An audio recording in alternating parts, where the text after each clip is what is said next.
So I was asked recently in one of my gameplay videos of why isn't there any like a lot of leader switching happening?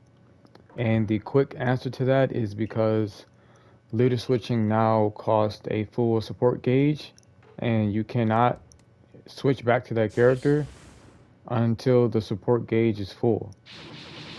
So in Storm 4, you could switch back when the support gauge was like halfway, but in Storm Connections, that is no longer a thing.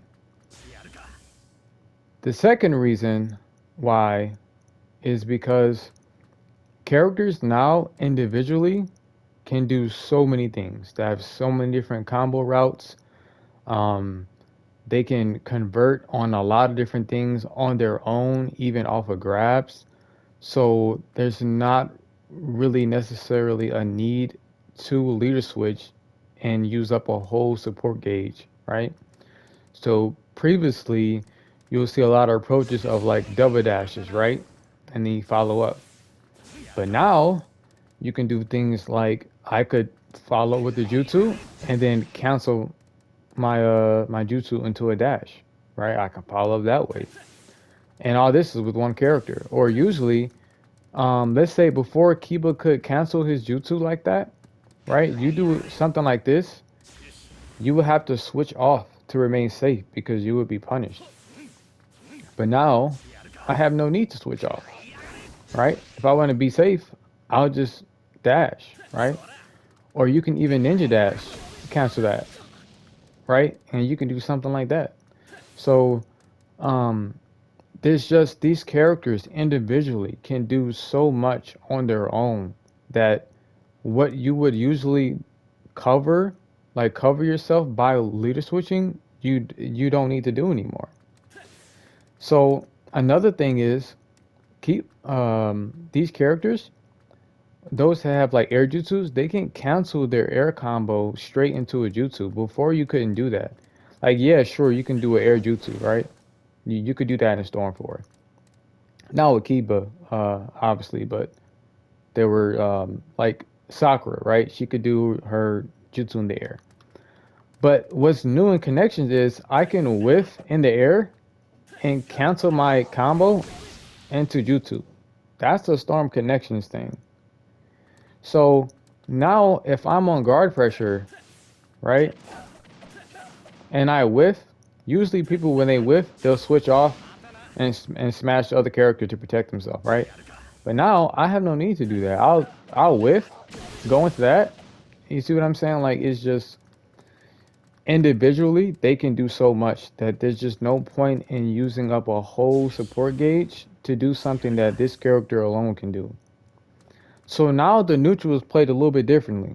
Now it's better to, or it's more optimal to know what your character can do individually and placing your supports well, like placing your supports properly in an optimal manner, right? So if I'm if I'm smashing or whatever, and let's say I'm out of subs, I know Raza's Jutsu is a sub trap, right? So I'm smashing this guy. Let's say he subs. I have no subs or whatever, and he comes to approach. So I'm waiting for that. So I call out Raza, right? It's a sub trap. So if he tries to smash and directional sub to like get to me, it will not work. And so then I'll just turn around and then punish. So it's like just timing your supports and using your supports with purpose and being more intentional is more optimal, right? Um, that doesn't mean though that that leader switching is completely useless because it's not. Mr. E did a video recently where he showed that blue dashes beat jutsu that have priority. So you can do something like this, right? And you can, so in the cases like that, right, leader switching or blue dashing is optimal because if someone is spamming jutsu that has priority, you can beat it. Even jutsus like Almighty Push. So, in those cases, sometimes it's optimal to do a leader switch to break the tracking of certain jutsus, like Naruto's clone barrage thing that people do a lot. To switch out of that to break the tracking. Though, even in my fight with Geza, when I did Naruto's clone barrage, Geza didn't lead a switch to break the tracking. Geza just ninja moved. He just ninja moved out the way. So like even in those cases, like you have top players not utilizing like leader switching to even break the tracking of jutsus and just opting to like ninja move out the way, even if they do get caught like while they're like doing this, right? Um, because it's just so costly. It's so costly to leader switch. To not get that character back is just so costly. Um, it's just not worth it. So another case is there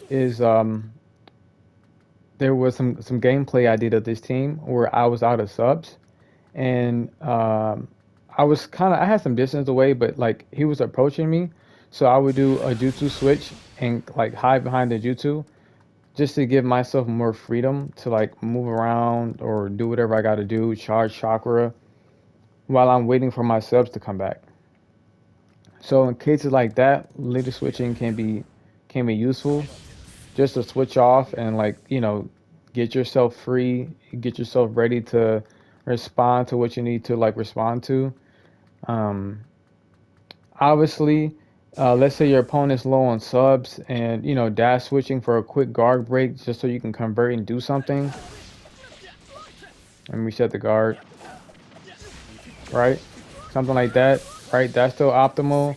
Or getting a quick guard break in, something like that, that's still optimal. Or a ninja dash into it, like stuff like that is still optimal. Um, so you still have those cases where leader switching it can still be pretty useful. But ideally, again, you want to know what your character can do individually, like know their combo routes, know their cancels. There's so many cancels in this game, know their cancels.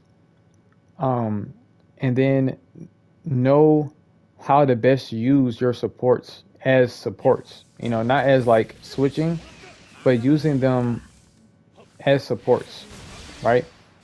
Like knowing Raza's jutsu is a sub trap, and when that thing come out, it's like unless you interrupt him just right, he's not being interrupted. So that jutsu is gonna fire off, and you can't smash through that. So it's like just knowing things like that is going to be more optimal at the end of at the end of the day. Man, English is hard.